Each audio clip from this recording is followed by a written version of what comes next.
আসসালামু আলাইকুম ওয়া রাহমাতুল্লাহি ওয়া বারাকাতুহু ইন্নাল হামদালিল্লাহি ওয়াহদা ওয়াস সালাতু আসসালামু আলা মান লা নাবিয়্যা বা'দা আম্মা বা'দ। সম্মানিত উপস্থিতি, একটা গুরুত্বপূর্ণ বিষয়ে কথা বলবো।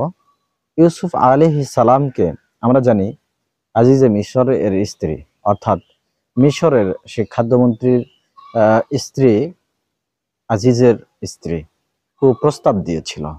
এটা যখন রাজ্যের মানুষেরা জানাজানি করলো, তখন সবাই আজিজে মিশরের স্ত্রীকে নিয়ে হাসাহাসি করছিল, মজাক করছিল।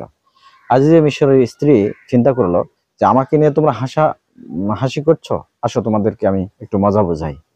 আজিজে মিশরের স্ত্রী মহিলা সমাজে দাওয়াত দিল, দিয়ে হল ভর্তি মহিলাদেরকে বসিয়ে রেখে তাদের সামনে একটা চাকু আর আপেল রেখে দিল। এরপরে ইউসুফকে বলল, এদের সামনে তুমি চলে আসবে। বিশেষ মুহূর্তে দেখা গেল যে ইউসুফ আলাইহিস সালামকে এমন সময় ডাকা হলো যখন মহিলাদেরকে বলা হলো, তোমরা সামনে চাকু এবং আপেল আছে, তোমরা কেটে কেটে খাও। ইউসুফ আলাইহিস সালাম তাদের সামনে আসতেই তার রূপ, তার চেহারা দেখে তারা বিমোহিত হলো।